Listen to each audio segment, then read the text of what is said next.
Okay, next one. So now what comes, you vote on it. Now the first time the decider will come into play, really. So what we do is everybody has 4 dot votes and the decider gets 8. Which means he has double the power than everybody else, right? So put the ones on, and then the decider reads and reviews the 3 goals with the most dots. And then when whoever proposed the goal, if you're not happy with that, discuss this in the group. If you're not happy, if you just say, well, I should be the best because I was much better. And then at the end of the day, you highlight the 3 long-term goals. Okay, the ones you really decide on. Okay? And you maybe want to write this out. So we got another 5 minutes for that. Everybody understood that? Yes? Build a prototype. That was their long-term goal, their 12 to 18-month goal. Now, the question is, how do we measure the success of the long-term goal? So now the next thing you do is actually come up and say, what is the metric you use to actually ensure that we actually achieve this? What is a metric you could use to ensure that, because testing is not very well defined. How do you test it? What is the metric? So please come up now with the long-term goal and provide a metric for these long-term goals. Now the decider has to, this is why the decider is important, has to say on whether we take all 3 long-term goals or we take only 1 long-term goal or 2 long-term goals, whether we want to focus right now or not, and then provide the metrics. Everyone, again, in quietness, look at your long-term goals, and then for every one of the long-term goals, maybe down there, you put down what the metric would be. Okay? Does everybody understand that? Okay. Go ahead, 5 minutes. Same thing again, you dot vote again, 4 and 8, right? The same thing again.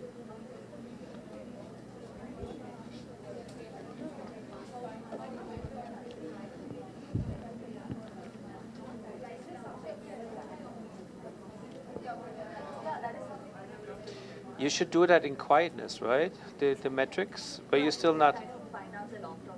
Okay, so I would maybe leave these 3 up there, long-term goals, whatever they are, and then now you provide the metrics for each of these long-term goals. Yeah? Yes, we haven't decided our top 3 yet. Okay, good, but maybe do it eventually. Yeah. Timing is key here, not too much.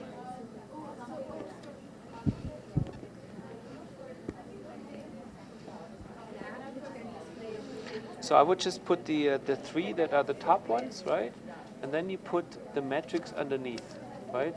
And then you dot vote for every one. You put the metric down, and then you dot vote later on the metric. So for every one of the long-term goals, you have a metric decided on. Quiet. 4 and 8 again, right? 4 votes and 8.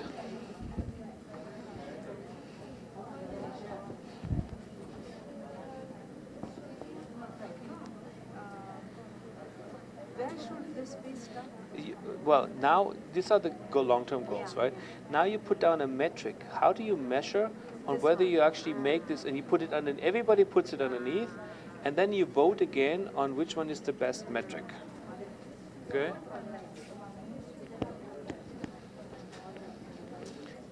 So these are the 3 goals you have? Which ones? I would do them all 3. Take them all 3 for the time being, and everyone provides now 1 metric per goal. You put them underneath, excuse me. So you just put down 1 here, right? 2, 3, and everyone now says the metric is this one. Shh.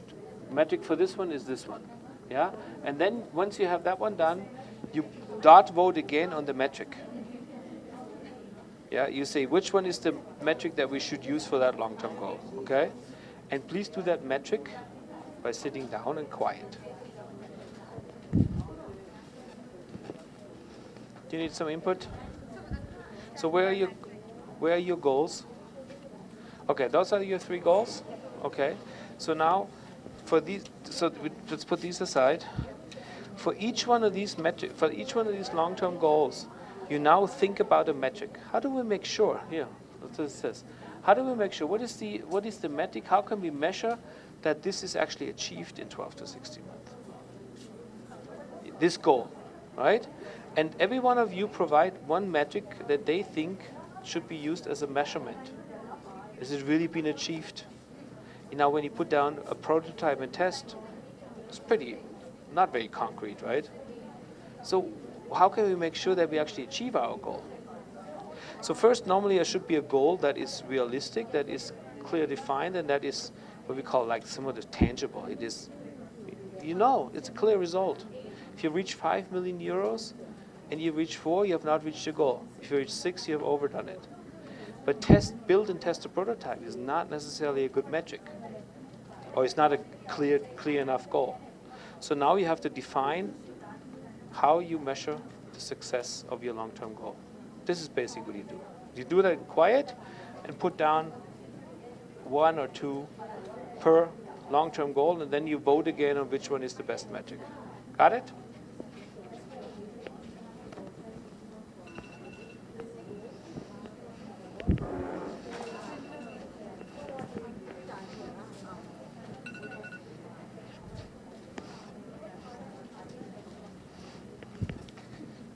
There's little action going on here. There's lots of cell phone action going on here. So where's the metric? So let's go here. Let's make an example, okay? So please all look me. So give it out for free in rural areas. This is a long-term goal. How do you measure that? This is not a very concrete goal. What is this? Looking at this, manufacturing and marketing. Yeah, but you need to be clear on what do you want to reach. I mean, doing manufacturing is like I'm gonna. Yeah. What is the definition of a working prototype? You need to have a metric. If I do something if I make a 3D print, it's a working prototype. Is that really the goal? What do you want to achieve in 18 months? Be a little bit more concrete on this one. And only if that's why you see this right now, when your long-term goal is kind of like, in Germany you would say wishy-washy, like, whoa. You cannot define a metric for it. If you put down as a revenue, you want to reach 5 million euros. It's pretty clear. If you don't reach 5 million, you have not reached your goal. If you did less, you're under. If you're over, you did overperform. But how do you measure that you reach this goal? You got it? And you need to have a goal. Otherwise, if you don't have a clear goal, you don't thrive for this goal. Okay? So think a little bit more.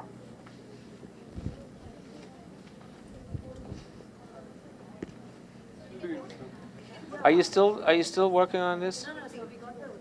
Okay, so I didn't read the top 3, but what you need to have is you need to have a clear goal.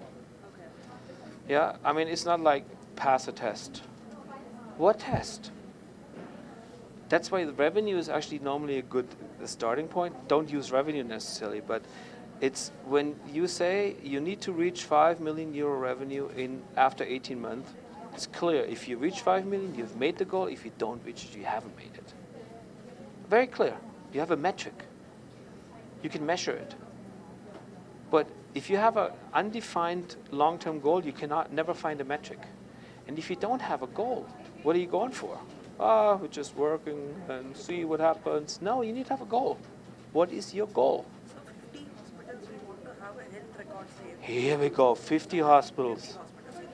So you want to get, yeah. So we give 100 hospitals a trial of this, and so many can withdraw. Maybe Yeah, but what is the metric? The metric again is not the hospitals. The metric is what are they testing? health records. How many, and maybe measure the health records. So you basically have 50 maybe hospitals signed up, and then as a metric is you get their health records, and so this is. Software, they have to use it, Yeah. and then we will see whether all the 50 have using it properly or not. And how do you measure on whether they use it properly? Survey. Survey. We go to the hospital. Maybe then do then surveys, but maybe by the mere fact that you see that people actually using it and produce, so that's a metric. So think about this metric in quietness. You know, because what you first you need to decide on your long-term goal, which needs to be clear, and then everybody should think about what is the metric that I would use, and then you decide on the metric. Feedback from the hospitals. Yeah. What was that? Feedback from the hospitals. Well, is that a metric? Out for them or not for them, and whether the patients are willing. Yeah, but is that a good measure? Is that a good metric? Anyway, I don't want to. I want to tell you whether it's good or not. You need to decide. That's all up to you. So maybe I get your attention one more time. It takes all a little longer than expected, and I'm not entirely sure that everybody really understood what they were supposed to do. So maybe you want to listen one more time quickly. So everything, and you may have realized already, depends on the long-term goal. If your long-term goal is kind of like ambiguous, you will not find a metric for it. So taking your example again, build and test a prototype is not a very good long-term goal because you cannot measure it. Or at least you have not even found a measurement device. You need to have, I want to have 17 customers or 50 customers who have actually tested my prototype. Then you have a measurable result, a long-term result that is concrete. You need to be more definite on your long-term goals. Because a long-term goal is something that you are, as a company or as a product engineer, as a product manager, you want to prove and you want to show your manager, I have actually reached the goal. Well, what is your goal? So this is a very important thing, that you have a very clear understanding of a definite goal for your project. And then you try to actually see, how do I make sure that I actually achieve that? This is the metric. All right? So you tell me whether we should start all over again with a long-term goal or whether you all have a good long-term goal. Yeah? So for the metric, and that's please a quiet job, once you have understood what the long-term goal is and you have voted on it, you come up with an individual metric. How would you measure it that you reached this goal? Like up there we had an example about electronic health record. The question is how many you can, for example, use the number of patients they use. You can actually say how many are not put in this electronic, how many are still not used, because that gives you a much better indication. What is the metric? Okay? So please look at your long-term goals one more time and see basically on how would you measure the success of reaching that long-term goal or not. Okay? So I give you another 5 minutes on this one.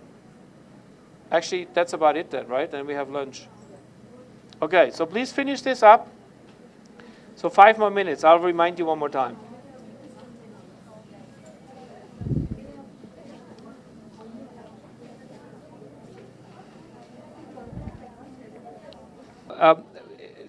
You can go to lunch anytime you want, right? But please, we need to get this finished. This is an important pre-requirement. Otherwise, we cannot really continue later on. You need to be clear on your long-term goal. This is kind of like what drives the whole process. And you need to be clear on the metrics, on the measures. So I would advise you to go quick to lunch, come back, and we will continue with our lecture like around 2 o'clock. And hopefully everybody has done that by then. Okay? Okay, no long lunch, short lunch. Are democratic to a certain point. You say, this is what we're going to do, and that's what we could do, and then you decide on it. Once you decide on it, you forget your old one. You just follow that, what we have decided on, okay? So it's a little bit of a combination of democracy and then at some point in time giving up democracy. Okay, so we have done that, so let's go to the next one. Now we have a long-term goal. So the question is, what could go wrong? We said we wanted to have an optimistic long-term goal. Now, to have a goal means you're actually working towards something. And you actually have a measure that provides you with results or information on whether you achieve this goal or not. Yeah? This is at least what it should be. Now, what could go wrong? So what I want you to do now is actually, again, like a 5-10 minute, typically I would say in your case we always take a little longer. So you do about 5 to 10 minutes, And you write down what can go wrong and why can you not achieve your two-year goal. What is in the way of achieving that? If you know that, you can also plan. It's kind of like the threats you have, right? On the SWOT analysis, kind of like the threat you have. You have to watch out for that, and you have to make sure that you actually consider that in your design. So then you place, and I would do. It says here 1 per post-it. I'm not into. So you write down on a post-it, and please only 1 challenge on a post-it. Okay, that's what it meant by that. Do not put too many things on it. 1 challenge per post-it. You should try to do as many post-its as possible. So not limit to 1. Think about all the things that can go wrong. And I would advise you, not advise you, I would ask you to do that in quiet again. Once you have done that, you place them on the wall, group them and cluster them, and they do the same thing again that we did before. You vote on which ones do you think are the most important ones, with the decider having a double vote. And the decider then identifies the 3 most important things that can go wrong. So at the end of the day, we should have done, we were a long time agreed on the goal, long time agreed on the topic anyway. Now we have agreed already a long time ago on the main customer. We should have agreed on the main value proposition. We have agreed right now on the long-term goal.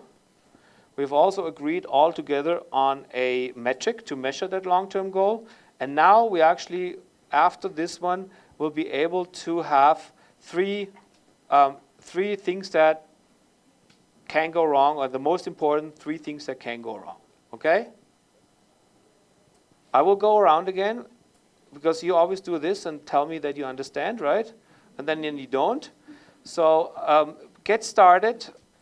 Write down the things, looking at your long-term goal, having your long-term goal in mind, having your metric in mind, having in your brain what you really want to get done. What can go wrong? Write down as many as you can, put them on the wall. I give you about 6-7 minutes for putting them on the wall, and then another 4 minutes to vote on them, so in total 10 minutes, okay? All right, get started. So I'll make 10 minutes here.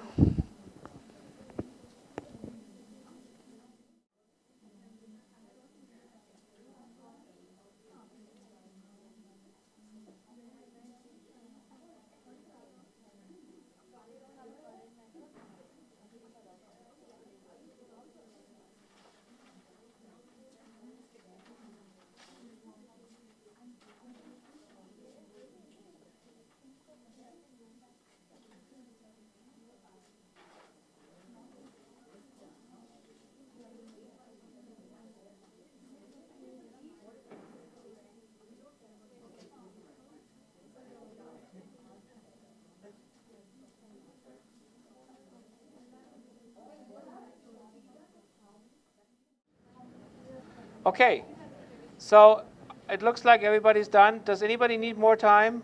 The ones in the back? Do you need more time? No?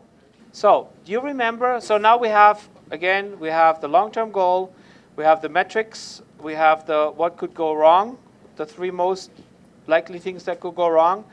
Now we start basically all over again. Now I would like to start with these how might we questions. How might we do things? How might we actually get to this point? How might we build this device?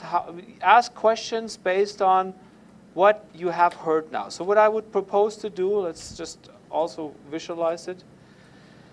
So if you, for example, have a device, an AI device, and you have to actually show that your device produces reliable results, you may have to ask the question, how might we build trust in our system? So what I would like you to do is to always use now Post-it notes and always start with a how might we, HMW, and then formulate a short question. So I think here's a more way to do it. So our proposer basically starts talking again about the vision of the product, of the solution to the group. And I think we do it the same. Our CEO director is the same thing. So it takes 1 person. Maybe you have a knowledge expert on this area too, which you would have in a normal group, which we don't have here. And basically all of you share their visions. And what you do at the same time, while you listen, you write down questions that come up during the presentation. So please, one question per Post-it note, and start the Post-it note always with, how might we? Okay? Sorry, going the wrong way. So that was it. Okay? So I would suggest what you do is you go stand in front of your post board. The proposer starts again talking about it. You take notes. Please keep these notes because you need to note these notes later on. You could have done them last time already. But I think it's a good exercise to do this one more time because you already have probably changed a little bit from what you had yesterday. I'm pretty sure you did. And so you start that again. Really, really cool. What is your vision? What do you really like to see? What is the goal you like to have? You already have a goal down. But maybe some other people want to mention something. And then everybody independent from each other formulates these how might we questions. How might we actually get this AI done? How might we actually get the hydraulic system done that we need for this? How might we convince the government to actually issue a permission? These are the questions that are very important because you need to work on them while you're actually doing your project later on. Okay, I'll give you again another 5 minutes for this. Actually, probably 10 minutes because you need to sit in front of or stand in front of your chart. Okay? Everybody understood again? Okay, so let's get moving on this one. 10 minutes.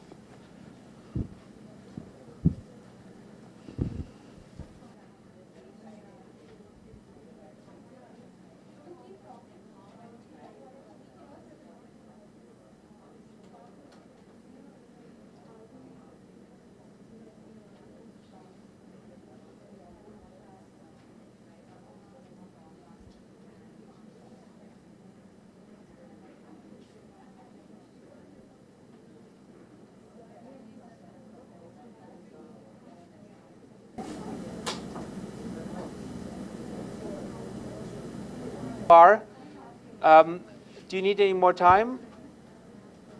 Yes, no? Yes. How much more? 5 more minutes? Okay, let me give you just a little bit more of a hint or repeat what I said before. How might we's are individual ones. It's not you jointly discuss them. You basically discuss the vision and then you come up looking at having the long-term goal in your mind. You come up with a how might we, whatever you personally, individually come up with. And I would expect that everyone should at least put 2 or 3 on there. That should be about 20, 25 on at least. So if you don't have that, you have to do a little bit more work, okay? A map of things to be done. And what I'd like you to do is, so this is kind of like the map, what looks like. Now, for this map, we need about 5 or 6 categories. See this one up there? Discover, learn, start, outcome. The outcome is clear. What is the outcome? The outcome is a long-term goal. So this is the long-term goal. This is also clear. The starting point is the customer or customers. And then in between is areas, segments, things to learn, things to discuss, things to evaluate, things to check out, things to discover. And so what I'd like you to do is actually go and categorize your how might we's. So you have 20 how might we's. I think they have done it already over there. They have actually categorized the how might we's. Try to find, first of all, try to find about 5 or 6, but if you find only 4, it's okay, areas where these how might we's would fit to. So are they actually do they have to do with learning? Do they have to do with discovering? Do they have to do with analyzing, with checking, with whatever? Come up with a category for yourself. If you can't come up with a category, then use the category that is provided here, which is this discover, learn, start, maybe something else.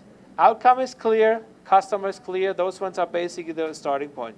So you can actually kind of like draw this map already with the end goal, the long-term goal, the customer at the beginning, and everything in between. Try to categorize. Understood? What is favors? What is what? Favors This is that's just an example of a customer. So in your case, it would be cardiologist or patient or whatever. This is just a randomized where they say there is in a bank there is savers and there is non-savers. So people don't save money or save money. This is a different type of customers. Okay? Understood? All right, look at this again. Find 5 to 7 categories. Actually, 5 is good enough. 7 is too many. Place them on the wall in their categories. So the height might be, put categories up there. Put the how might we's below these categories. Maybe you even have a name for the category. Then actually you go through all of these how might we's once you have categorized them, and then you rate them again. So the moderator, and the moderator could be anybody, it doesn't have to be the decider, anybody, goes through and says, this is what I read, reads it loud to everyone, so everybody understands, and whoever wrote this how might we, if it's not clearly understood, they can explain what it was meant about, okay? And then you start rating them, and at the end of the day, I would like to have the 4 most important how might we's indicated. Okay, but keep the list anyway and keep the categories. The categories you should write up there and put in your plan. Okay? So, do you think 5 minutes are enough? Okay, I'll give you 10 minutes. Reading through all the ones, decide who is a moderator, go to the front, read them all out, and then basically try to find categories. Everybody should write or should yell in on whether they find a good category. Okay? And you jointly try to categorize them. Okay? Let's go ahead, 10 minutes.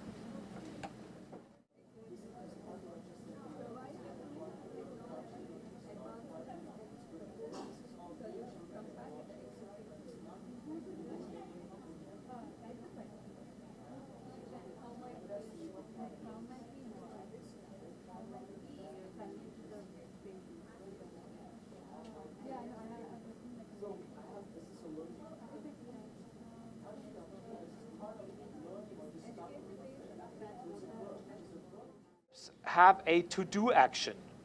You know, what do I have to do? I have to learn something. I have to analyze. I have to test. So rather than using a noun is a fact, right? It's finances. That doesn't imply any action. You should try to put the categories up in actions.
So are we done? I guess we're done, right? Who is not done? Okay. So we are actually well on our road to build a map. And now you have actually done a map where you categorized your how might we's into like verbs, into actions. And now you should place them on a map in a time scale. So you have the goal at the end, you have the customer at the beginning, and then you have to decide which are the things you have to do first. So it should look a little bit like this. You see up here, this map. So you have the customers, then you start to discover things, then you start to learn things, you start to actually do things. And it has to be done on a certain time scale, and then you actually are at your long-term goal. Okay, so maybe, or not maybe, what you should start now is to create a storyboard, a sequence of events. And you do this by actually drawing up this map. So what you do is you, I think we said that already, you put on the left the user and the involved stakeholders, the customers, here. On the end, you put the long-term goal. And in between the steps that you require to get from the customers, from your stakeholders to the long-term goal. And then you actually place the how might we's inside that user story. Where do they fit in? And where do they fit in the best? Okay? And you use all of them again, even though they're marked already with the 4 best ones. I don't give you that much time on it. So, because we have discussed everything already, I just want you to quickly draw up this plan. So maybe you take up another one of these sheets, of these A0 sheets. Start the plan. Take later on your how might we's back off and put them on this plan, where they fit the best. Okay? So, only give you 5 minutes for this. We are approaching the coffee break again. You see the time passes relatively fast when you do these kind of things. So it's only 10 more minutes to the coffee break. So I told some of you already, the next step is we are now having a plan. So the plan includes our customer, our long-term goal, and it includes certain things in between that were formulated based on the how might we questions. How might we actually get to that? That's kind of like an action plan. We need to learn things. We need to discover things. We need to analyze things. Maybe some of you even put a little timeline on it. This needs to be done first, this one second. Not so important at the moment. What I want you to do now, first let me say something else. Some of you may think it's completely weird what we are doing right now, and maybe some of you even think I have no idea what we actually did. And maybe some of you think I don't quite understand the whole plan.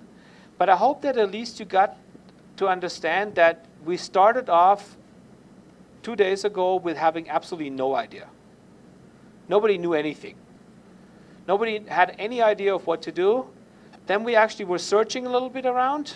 We were thinking about what to get done. Then we actually narrowed ourselves down to an idea based on a customer need. Very important, based on a customer need. We narrowed ourselves down. We actually focused on this customer need. Now we're actually trying to make a plan of how to get a prototype done, maybe have a plan done already. We know what our goal should be, how we actually measure that goal. So we have a tremendous amount of work done already that I hope that most of you thought you would not get done in that time. Or you had no clue at least what would expect you. So now what I would like you to do, now that you have a plan that maybe is still a little wishy-washy, not quite clearly defined, that we actually now create a picture. So we have a verbal plan, we have a goal, we have maybe some of the constraints in between. I want you to now think about of how could you actually make a story that is communicable, that you can show. This one is something you cannot explain to anybody except for yourself. You may have an understanding because you have done it. You may have an understanding what that all means, but you cannot communicate to anybody. Nobody understands what you have done here. And that, please also remember that what you have done here is not for me, is not for Abhishek or for Suma, it's for you. And you are the ones who understand it. That's quite important. Later on in the summary report, I would like you to actually put it so that we understand it too, the other ones. But it's more important that you see the methodology behind this. Okay, so next step. So we're not doing this, but I just wanted to show you what would happen in a normal setup when you do a design sprint. You would actually gather, again, key infos. I would actually advise you that every one of you later on, before you draw, that you go around one more time and pick up the most important things that you can see that have been highlighted. You already know the customer, you know the long-term goal, you know maybe the most important how might we's. just write it down for yourself so you have it on one paper for yourself, and you use it as a basis for your drawings. Okay? So one more time to illustrate maybe also little steps of how you want to get to that, or what you understood should be communicated, what is the cool thing about it, high biggest value proposition. Write like 5 or 6 or 7 key things down. Now, this would be the gathering of information. Everybody should do that before we do the final step. Second thing, what you would normally do is you would doodle rough solutions. Ever heard of that one? You see my doodles.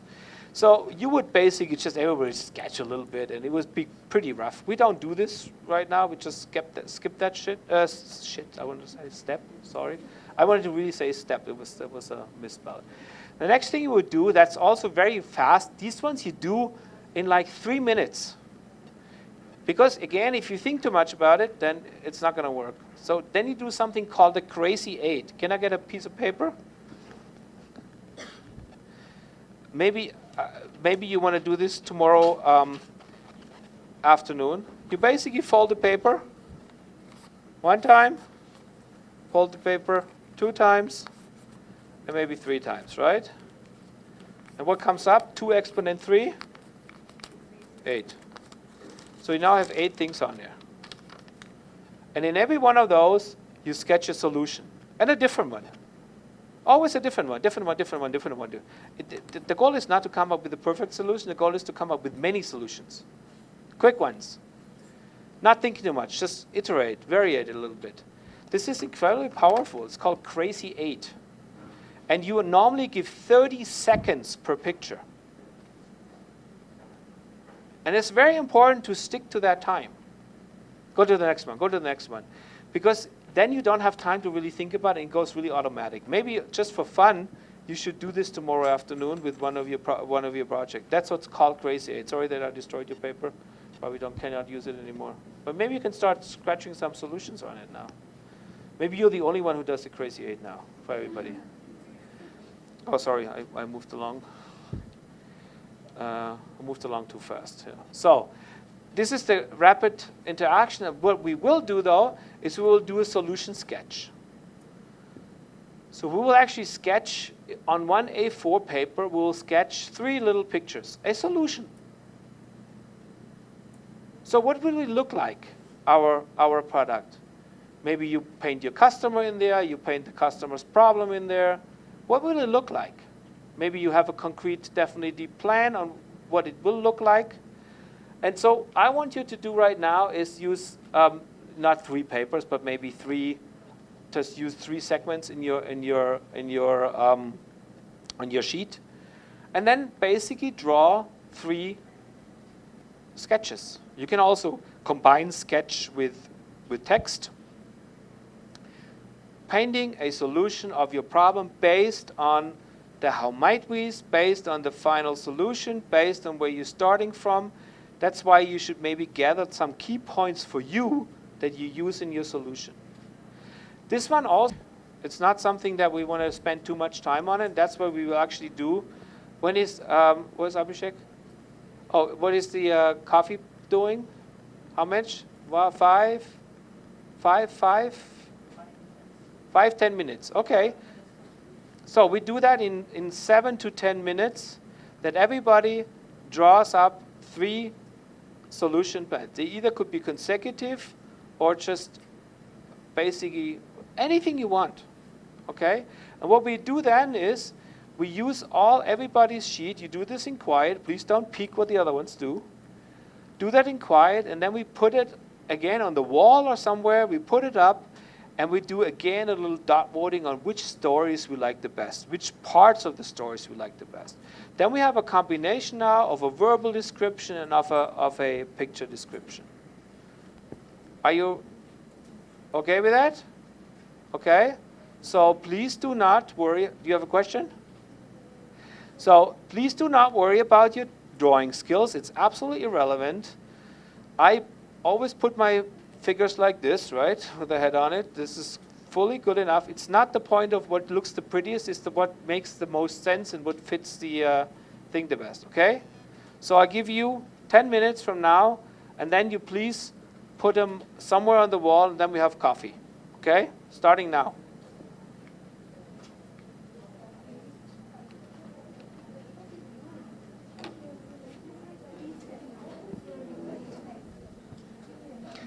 I started telling you that you maybe want to go around, maybe get the first most important points for you. If you don't need this, then start draw right away, okay? But it's normally a good starting point if you have the most important things already on your sheet. Build a prototype now, okay? And that prototype you will build tomorrow, but you will build it based not only on that, but with many other things as well, okay? All right, so let's continue and then have coffee. It's very interesting to see what the differences are when you do this in Europe, when you do that in the US, or when you do it in India. And if I do it in India, I see that you guys are not so much into the individual stuff. You always like to discuss things and do it together. This is not what it's supposed to be. I think this is much better than putting it together. I see this in the back. They will have a lot less to do than you guys, but I'm sure that your results will be more exciting and more interesting. Okay, and it's also interesting to see that sometimes you need a little more time, sometimes a little less time, but in general, you don't follow rules very well here. I don't know why. We need to work on this. Okay, so now we have these sketches, and these sketches should help you to actually have a little bit of a visual idea. I will actually ask you later on to create a visual prototype too. This is a solution, this is a story, and then we'll actually create a prototype too. And this is about it for today. That's all we do. So we will stop on time again. I already cut my plan down. I wanted to actually teach you a lot more today, but we'll have to do it tomorrow. Already took that out. So next step you do, you put this all up, and then you determine, please follow the rules this time. You determine in your group a moderator. And this moderator could be the decider, doesn't have to be. Whoever wants to do it. And that moderator actually goes through your drawings and tries to explain what he or she sees. This is what oh, this is kind of cool, explains it. If whoever drew it thinks that the moderator did not understand, please be quiet till he has explained it. Then you can correct that person, the moderator. Okay, you understood that part? So you go through the whole thing, then you do a dot voting on the things that you like, and the moderator can also decide or maybe make suggestions on which things to combine. Because it may very well be that this part is really nice for the story, and this one too, and these combined are much better than this one individually. So the goal is to create out of 6 sheets, one sheet that is the best of all the 6 and contains the best components of all the 6. Do we understand this? Okay, so please follow this and don't look at the time because we will do it as long as it takes, but I think it should not take 15 minutes. It should be a little quicker. You go through them, you have your pencils ready, and you mark the things that you really like. You can actually mark individual things, so not only the whole page, but just this part or this part, okay? Okay, this decider, it says divider, that's not true, it doesn't divide. The decider takes one concept and he can also enhance. The decider is at the end of the day who's not necessarily the moderator. The decider takes that story that he or she likes the best, also combinations of it. Got it? Okay, get moving. So max 15 minutes.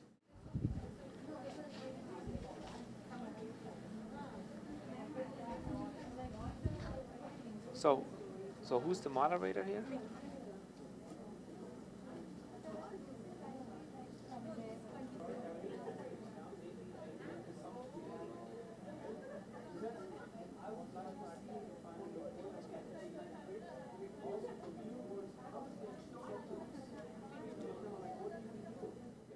But I think you're all very well prepared for tomorrow, for the afternoon when I ask you to kind of summarize everything. I have some examples. Some of you have shown already some of the examples where you basically highlight your problem, your burning problem. You have a customer that you want to show it to and you say, isn't that your burning problem? And this is my solution to this. I have actually figured out now that this is a value proposition that you would go for that creates a lot of gain for you, reduces a lot of pain for you, and this is my solution. What do you think about this? And you have to prepare a way for the customer to understand relatively quickly what you're talking about. And you can't do that by showing these kind of things. You have to translate these things into pictures, into movies, into cartoons, and something that is understandable for the customer.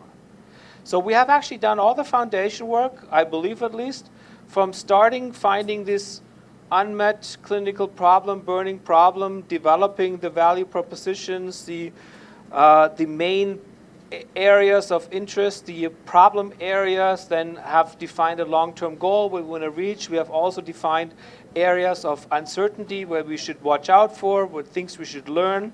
We then continue to make a plan, a verbal plan, and then we translate this verbal plan into a visual plan, which you have now. And tomorrow, you want to put this all together of how you learned it. And then you almost have a business plan. You would agree with that? So is everybody, I'm not, please don't please me, but is everybody happy with that, what you have done so far? Did you think you would reach this goal 2 days ago?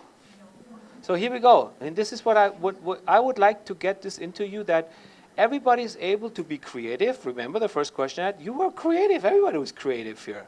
Everybody was drawing. Everybody was participating. Now you actually have come from having no idea to an idea to maybe even a solution. Now I'm not saying that you will not get rich by doing this. You need to check and go back and verify and do a lot of more testing. But you have a good starting point. If you have no starting point, if you have no plan, you cannot change a plan. So best thing is to have a plan, work with this plan, find out whether it works. If it doesn't work, you change it. No plan, can't change it. You have no idea. Okay, so we've done this. Actually, we don't necessarily want to do that, but this is what the next thing you would do. Even things that on the drawings that you come up, you basically would say, which is my best solution, my personal best one, not the decider's best one. You could put down, and maybe you want to do this later on an additional one. You could actually say, I want to actually test this solution to this one here because of. Let's test this one. Because you typically in a startup or when you try to do a project, you have time to test things. And if things don't work out, you always have a fallback option. So let's test this because I think this is really cool. So maybe you want to, later on before you go, do this. Just look at the solutions one more time. Put down whatever your name is and said, I like this one the best. And I think we should do this and we should test this because of that and that and that. Okay? Write it down, please, that you want to do this. So are we doing this? 1, 2, 3? Okay, everybody's doing this. Okay, before we go. All right, and then you could do a storyboard, but we don't do that either. These are all parts of this design sprint. So I have taken the ones out that I thought were most relevant for our purpose. But you understand that this is a full 5-day process that we would normally do in this design sprint. We don't have time, 5 days, to just do that. So I just want to give you a glance, and hopefully you get a little bit of a feeling with how powerful these tools are. Okay, a little bit of an IGS intersection. So I'm not sure that you can actually understand that completely. This patient here is laying on an MRI table. So over here is the MRI system. You don't see that right now. Actually, probably the MRI is on the other side. It's probably on this side. Okay? Now, what is the problem with doing interventional MRI? We talked about this yesterday already, is reaching in and doing things. Now, one of the ideas that we had is making MRI more addressable for interventionalists to actually work with an ultrasound inside. Now, ultrasounds have a problem that they don't necessarily work always very nicely and very close to an MRI. So at the end of the bed, it actually does work. So what you need to have is, you need to have an MRI scanner. You move the patient in, you make a scan, you move the patient out, and then you must have a way to automatically and immediately and quickly register an ultrasound scan to the MRI scan. If you have that one done, you don't have to work with the MRI anymore. You can now work with the ultrasound. But you have to have a navigation and tracking system that allows you to match these images right away. What happens if you need another MRI? Back, in, out, One more time. So this is the way I believe, and a lot of other people believe interventional MRI will actually happen in the future. It will not happen inside the bore, but it will happen that you acquire a scan and then you work with an ultrasound and overlay the ultrasound onto the MRI image. I think that's a much smarter way to do. So burning problem here is you cannot really work in the MRI. The MRI is the best diagnostic tool, has the highest contrast to noise ratio, has the best differentiation between soft tissue and hard tissue. It's a very, very powerful diagnostic imaging equipment, but it does not allow it to be really used for interventions because you can't get to the patient. So now we actually move the patient outside. Don't move the patient off the table, because that's the main problem. If you move the patient off the table, it's in a different reference system. It's now he has not a curved bed anymore, maybe a straight bed. So curved bed, straight bed. You see what happens to the body? So these are all registration problems you have. And if you leave the patient on the table, it all maintains the same. Okay, so this is what we did. We actually created a new tracking system device that would solve the problem of immediately registering the ultrasound to the MRI. Does anybody have a clue about registration and tracking? What do you normally use? Have you had that already in your classes? What do you use? Tracking? What kind of technologies are there? Professor?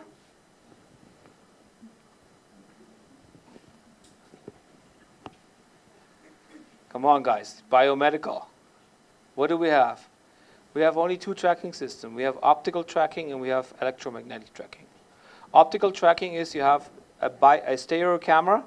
And stereo camera basically is an infrared camera. It measures basically the light reflections of some attachments you have on a device. They come back and then you can reconstruct the 3D side. Electromagnetic tracking is a little different. You have a little sensor, and that sensor is moving in an electromagnetic field and distorts that electromagnetic field, and then you can actually determine where it is. Would an electromagnetic field sensor work in the MRI? No. You have a strong magnetic field, you have a strong radio frequency field, it doesn't work, so you don't have any tracking possibilities. Does a typical optical system work? Yes, it does, but it has to be somewhat away from the magnet. The problem is, you're my patient now, right? I'm standing over you, and the camera is behind me. So it cannot see my tool, right? So we call this the so-called line of sight issue. So I'm actually blocking the light. So I cannot do any tracking either. So what we have done now, you cannot actually very well see it, but we have actually, well, it's not working anymore. My light is not coming on. So, but I have solutions for this. So I got my laser here with me. Ooh. So what we actually did is, again, I'm sorry that you can't really see that. We have either an ultrasound probe or a device, and what we have done is, we put a little camera on that device. And we have a marker on the body, and this little camera actually sees that marker point. There's no line of sight because there's nothing in between. Problem is, you have only a small field of view. So this is solution. It's actually fairly simple to do. One more time. Burning problem was identified, and then we just try to create a solution for that, and a fairly inexpensive and cheap solution. Okay? Come on, guys. We're almost done. Shake your arms. Turn a little bit, right? Ah.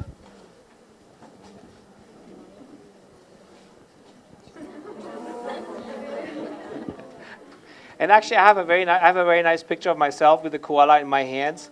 They are cuddly things, but they stink. I mean, they're big.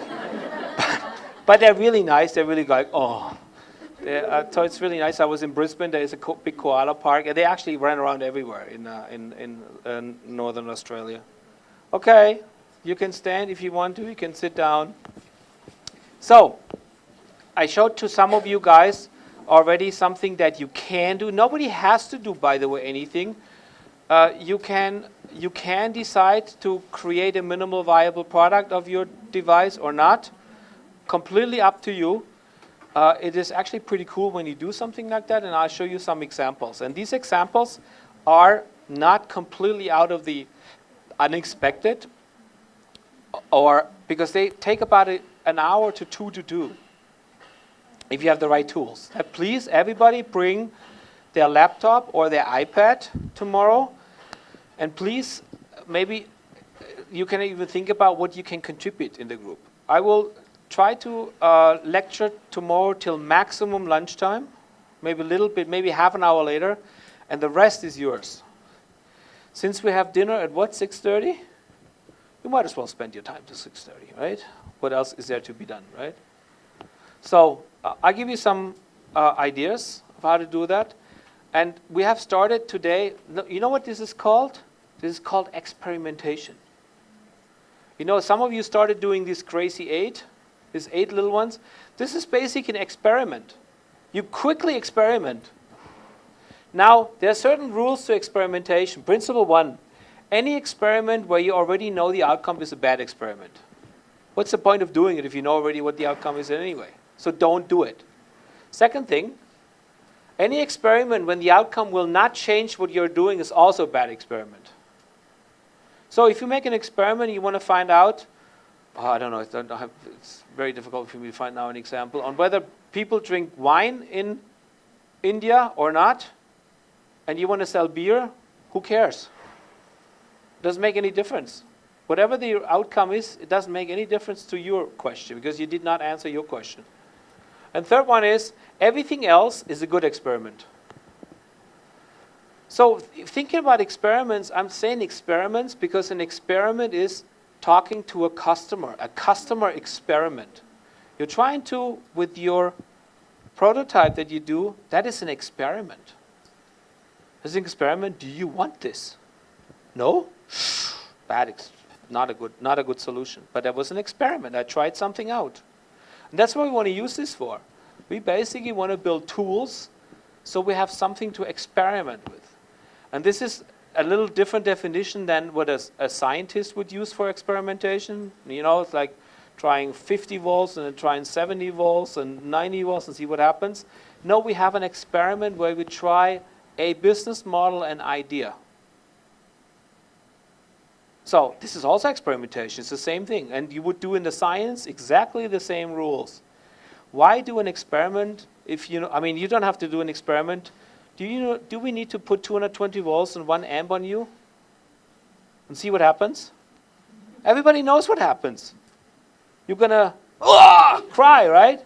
So what's the point of doing this experiment? It doesn't give us any value. So, you know, think about this. Experimentation, testing a market is a very important thing. So for that we do prototyping. I actually had a game plan for prototyping. It's a very cool game where I basically give you only 3 things. And maybe you think about this experiment. It would take too long right now to do it, otherwise it would not get finished. But the experiment would have been that I give you 1,000 euros, dollars, 10,000 rupees, 1 lakh rupee, right?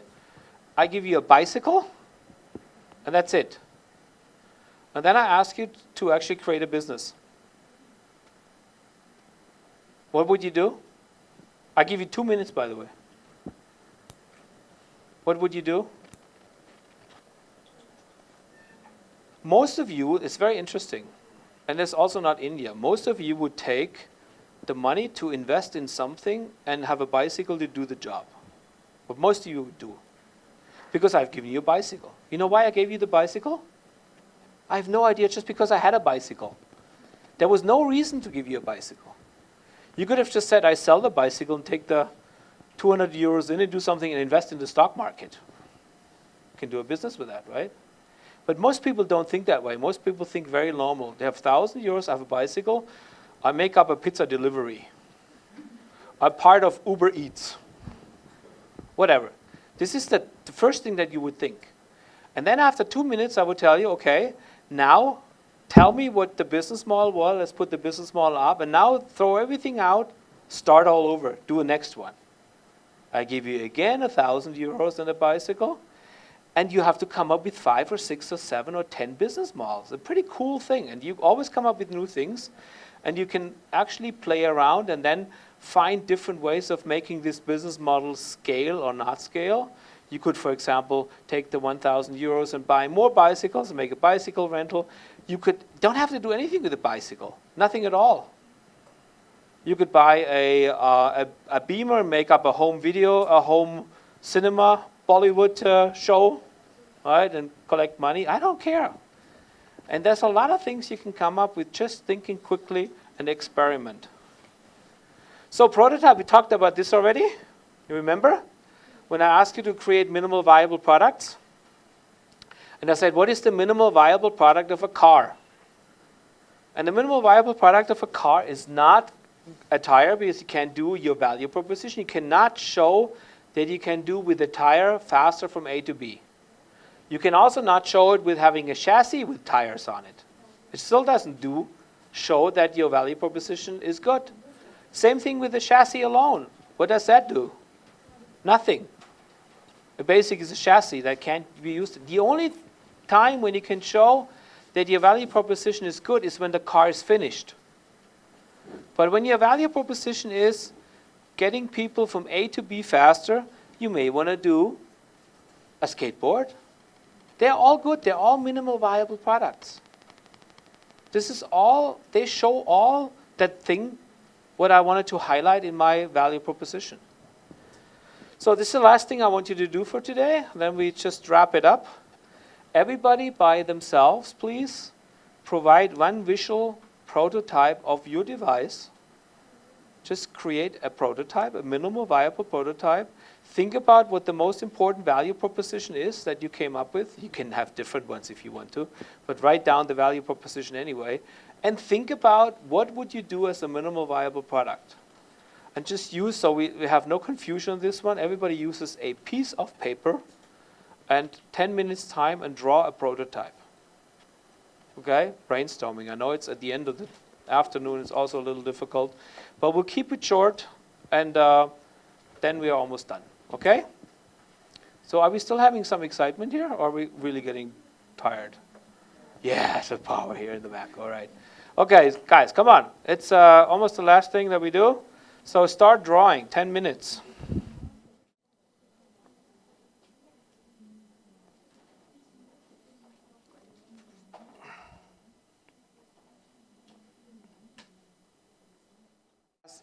Potential innovation checkers you can use for tomorrow again, but now you have a good basis of putting everything together. Okay? So 2 more minutes, and then we'll wrap it up. Continue later on. Use this, whatever you did, and maybe tape to your solution so you have some information on it, or throw it away if you want to. It's basically done so you think about minimal viable products. So what is the most important value proposition, and what can I create, what can I show a customer maybe as to prove this minimal viable this value proposition. Okay, so this is something you may want to think about when you create your product at the end of the day, or maybe create your minimal viable product, is what is something you would like to see in a product, maybe handling, imaging, a great image on the screen, whatever. Okay, so a couple of things.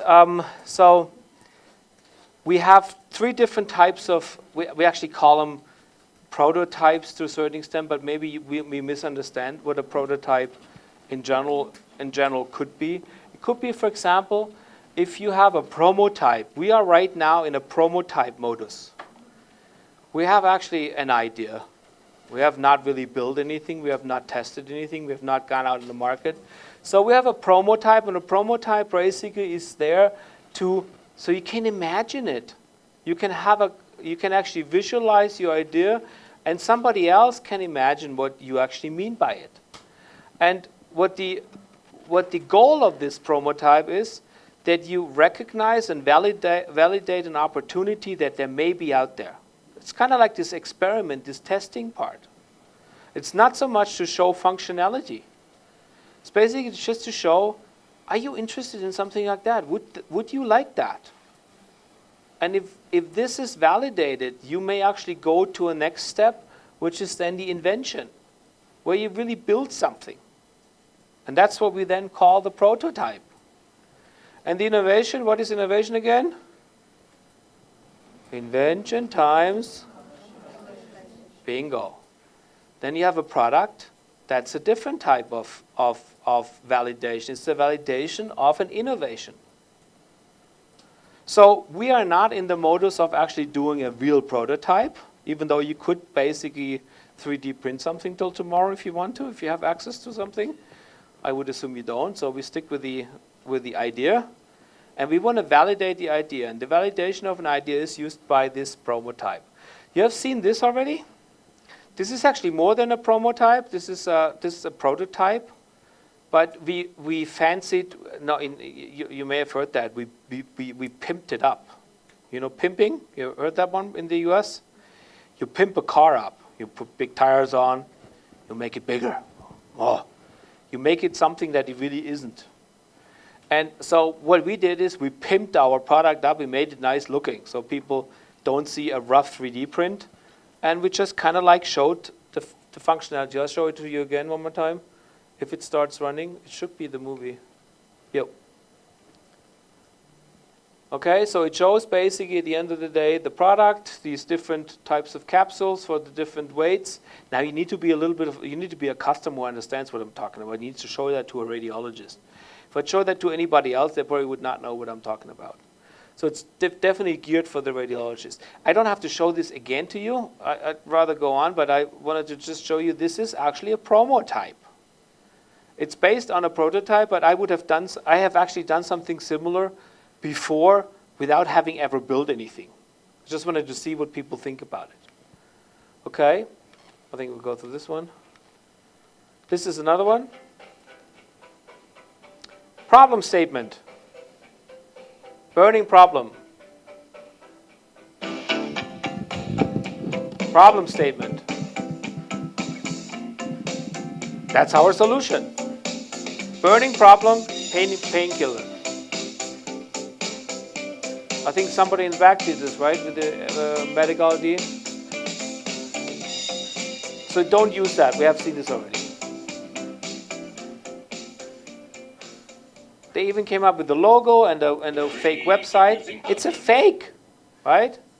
But it's trying to create interest in 1 minute or 45 seconds. Elevator pitch almost. You can also do something like that where you basically tell a story. This one was actually one that did last year in Egypt. So they did this overnight and created this cartoon telling the problem and also creating a solution. Who cares about technical problems? This is not part of this class, technical problem. It's part of actually finding out on whether something you have in your mind is actually a good idea or not. Or something like that. It's very simple. That was also a cool one. They came up when they went to the surgery, they came up that these people, that the surgeon is in this chair, and every time he touches with his bloody hands going up and down. And it looked like a mess. And they thought that was really not a good idea. So that was this, I'm not sure if that's really a burning problem, but they understood it as a problem. And they tried to create a quick solution. This is a solution that would probably cost 50 euros to do. It's not a big deal. And it's a quick one. But everybody who sees this, when the surgeon says, yeah, absolutely, that's a problem. Well, this one, this is a GE MRI, so not Siemens. So.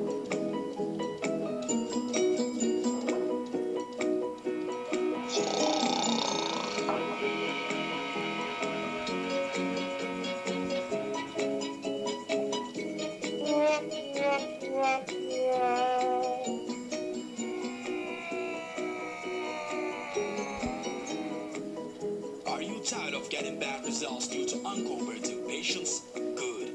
Then we have a solution for you. Here is the brand new product called ML-Track. What is actually ML-Track? ML-Track is an embedded tracking system for perspective motion correction in MRI. It has better results compared to others, absolutely time-saving, and therefore more scans per day. Value propositions. Here is the image after ML-Track.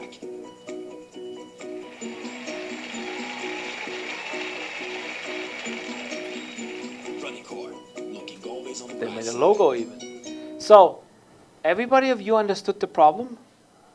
I mean, I didn't have to say anything. Everybody understood what they offer?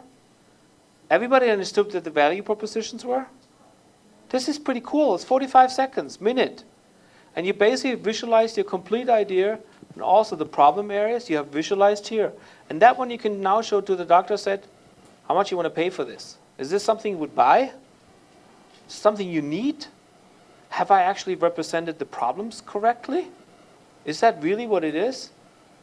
This is what you do. We don't do. You can actually look at this one. This is also pretty cool. It comes from one of my. We have to click it on. I try to look at it. It's an iTunes or YouTube video, but it's from a colleague of mine from Imperial College who has a medical entrepreneurship class, and it goes about limbs. Artificial limbs.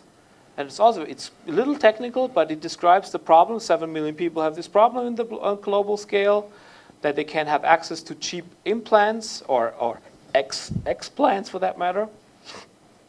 And he basically shows a way of how to do this with a 3D printed approach and still provide very, very valuable devices. Something like this. So there's plenty of options, and I don't have to go through. You can do anything you want. You don't have to do anything, but it makes the whole thing extremely valuable when you visualize your problem descriptions and whatever you have figured out before. Okay? Last case. I think that's one of the cases we discussed during lunch, which is, does anybody know what this is here?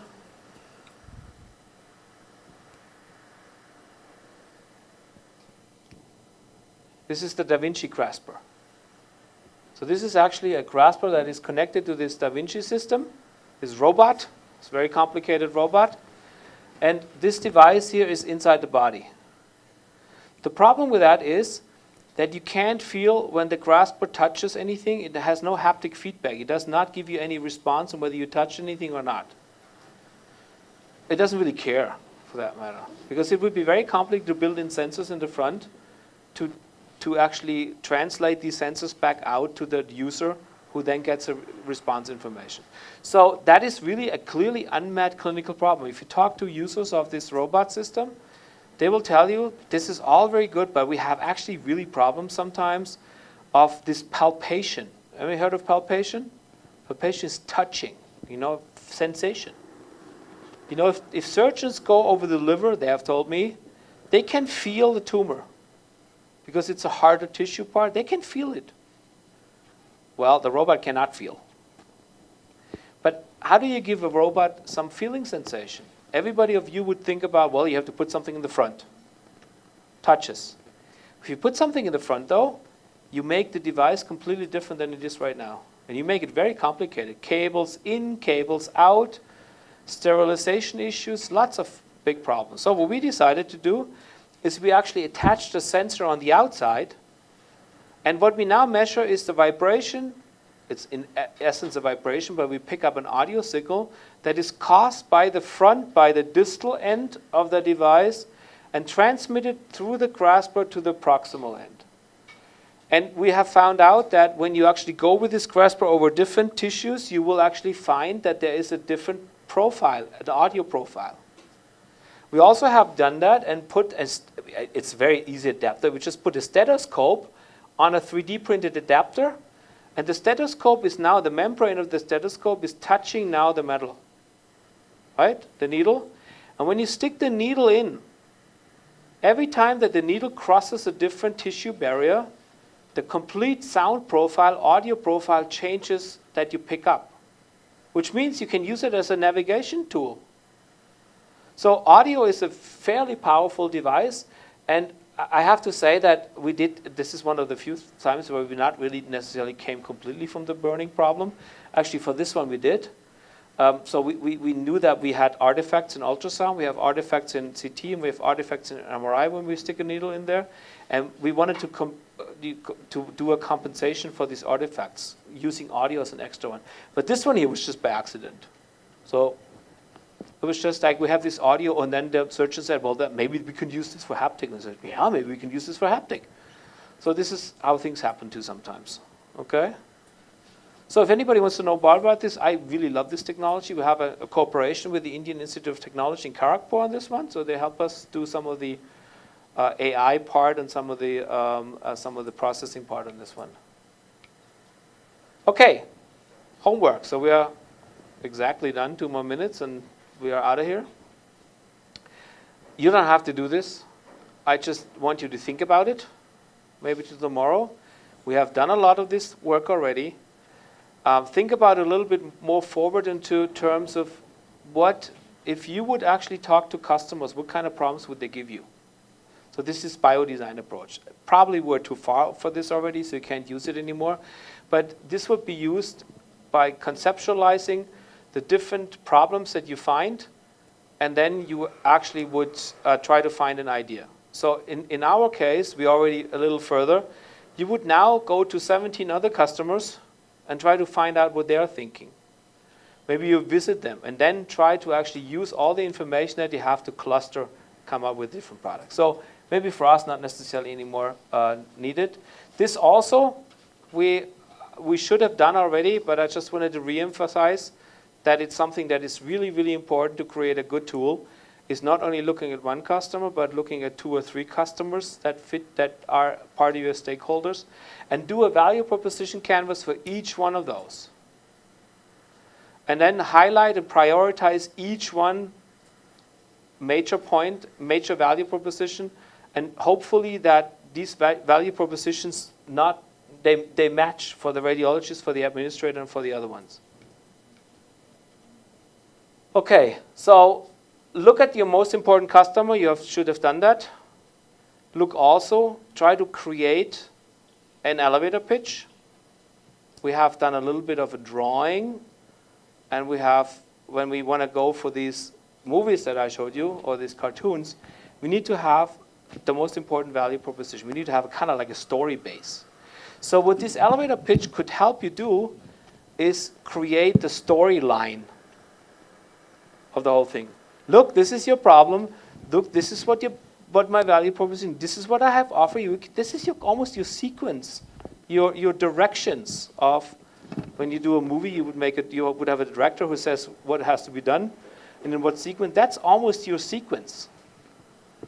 So maybe you want to do an elevator pitch, and maybe you want to do that as a homework. Try to create an elevator pitch. If not, then do it tomorrow afternoon. And then prototype in the afternoon. Discuss. I leave you I will be here, but I will basically leave you alone working on that. You can always call me up if you have some questions. But I would, basically expect and hope that you spend most of the afternoon tomorrow on, summarizing everything, collecting, maybe organizing, distributing work, and then having 2 or 3 hours of maybe intensive work on top of this. You have all kinds of tools available now. So you can use innovation segments. You can use these drawing games that we did do today. You can use the value proposition. You have lots of these tools available. It's all for tomorrow. Okay. It's just a little highlighter again. And I throw these things in every once in a while. Okay. You have the blue ocean you can use. You have not done, but you would make it more valuable if you would employ this. And you should do a summary again. Yeah? So, we made it. I'm here again if you want to. Please be there, be here tomorrow on time. I would maybe advise you to be here a little early tomorrow as well. You have some time to maybe organize yourself, maybe organize your tablet. Don't leave it up to the 2 or 3 people that always do it. Be there and show empathy for the others. And having said that, see you tomorrow and have a good day home. All right? Thank you. So before you go, reminder for tomorrow. So when you're coming, tell your home that you'll be late because you'll be joining us for dinner. And for dinner, I got to know that there are a few dancers here. So it's Chandana, Ashmita. Then you sing. Well, maybe Okay. you sing tomorrow. Yeah. Then Ananya Kamath. Where is Ananya Kamath? Yeah. So, it's just like 2-3 minutes. You can get your own music. And then singers, there are many, but a few of them who have, I guess they were great, Shruti and Amala, and then Suman. You're a dancer. Okay. Yeah, so she'll dance and So the Ashmita will dancer sing. should sing and the singer should dance. That would be Yeah. really funny. And then